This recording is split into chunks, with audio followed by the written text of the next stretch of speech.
This is the story of how a human and a symbiote fell in love while saving the world. Welcome to my review of...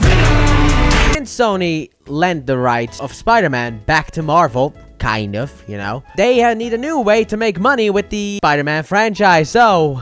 Here we have Venom. So let's start off this review by saying that this movie isn't really all that good. However, I will say this, Tom Hardy, who plays Venom, makes this movie so much fun. I will say that right now, the insane stuff that he does in this movie is so fun. He both plays Eddie Brock and voices Venom, and he is, I would say, perfect casting. Right then and there, perfect casting. There's no one who is better for Eddie Brock in this type of movie. I feel like you can get the best actor on the planet. No one could make it this fun than Tom Hardy. Like, he just jumps into this, like, tank of water and eats just a lobster. I think it was a lobster. It's just insane. Also, to anyone wondering, I will make a spoiler talk later on, which will go up in an hour. I will make all of these spoiler-free spoiler talk. I just want to let that be known. So, if anyone comments that down below, or in the spoiler talk, that means that they didn't listen to this part. But yeah, but like I said, Tom Hardy is great as Eddie Brock, and I really like Eddie Brock in this movie as well. I mean, he's just a good guy who just goes too far, ruins his whole life, and now just doesn't care anymore until it's like, okay, this could be my call back to fame. But he ruins his whole life, basically, with one thing. And I'm not going to talk about that because the fact that that is more spoilery, and I want these reviews for the people who haven't seen the movie, who can just, you know, watch this review. You won't necessarily be all that spoiled. I will not talk about big things. That is what we will be talking about in an hour. Don't worry about it. Now, the next up for the casting, we have Michelle Williams as Anna Wang, if I'm pronouncing that last name right. And I will say this, she is great. She's great in the movie. Now, I'm never really someone who can kind of tell if people have chemistry or not, because I don't understand what that is. My brain just doesn't work that way. However, I will say that she is overall really good in the movie. She's the love interest, but not really. But yes, but impossible to get. But also, maybe. But also, she's not just a typical love interest who is there to look pretty while the hero does the hero thing, or, you know, gets captured like Princess Peach always does. No, she actually does stuff in this movie, and I like that. There are two moments where she does something, and I really like that are more towards the end of the movie. But now let's talk about the main problem with this movie. That is, well, it's a superhero origin movie, and you know what that means. We have a bad villain, because that kind of needs to come out.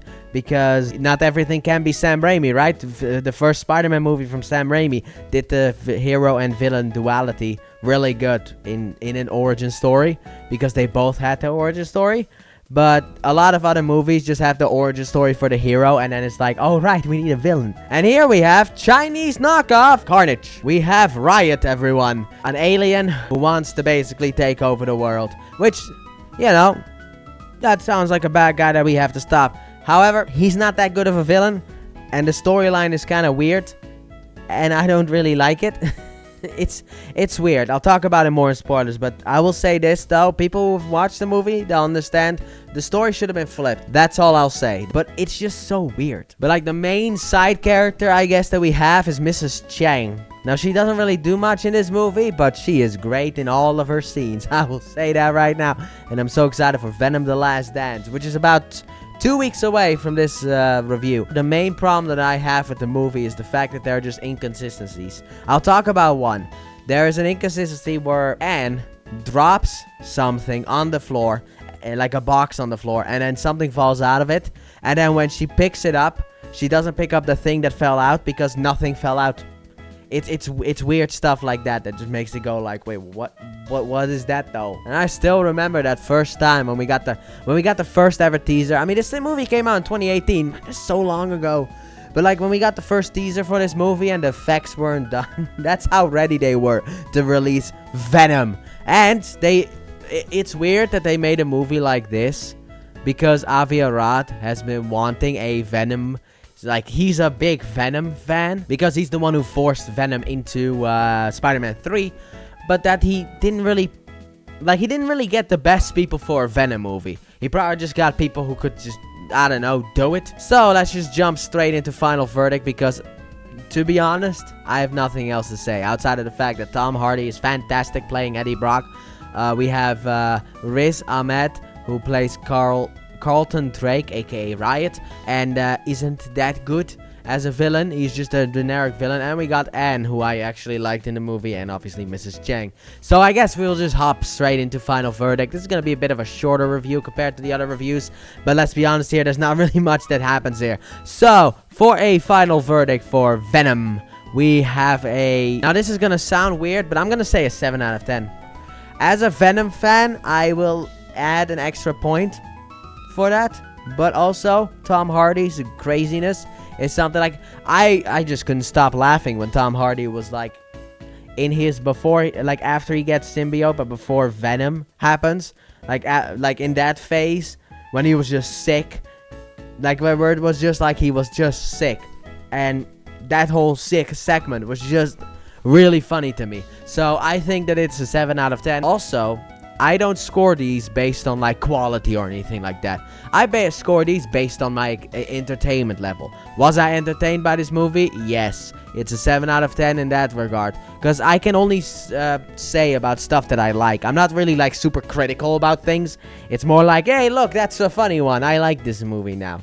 You know, I'm a simple man like that. So comment down below. Let me know what you guys think about Venom. Do you like the movie? Do you hate the movie? Because this movie is very polarizing between people. Because there are Venom fans who are like, this is a disgrace. And there are people like me who this basically reminds me of the PlayStation 1 Venom. And if you don't remember, I think I actually showed footage during this review from PlayStation 1.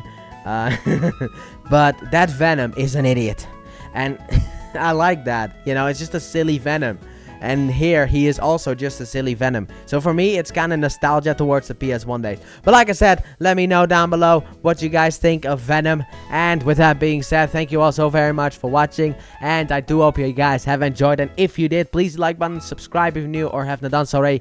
Turn on notifications. And don't forget to check out my Let's Play channel. Link in the description and at the end of the video. And I'll see you guys in about an hour or less than for my spoiler talk of Venom. And I will also, hopefully, see you guys next week for my review of Venom. Let there be carnage. Bye!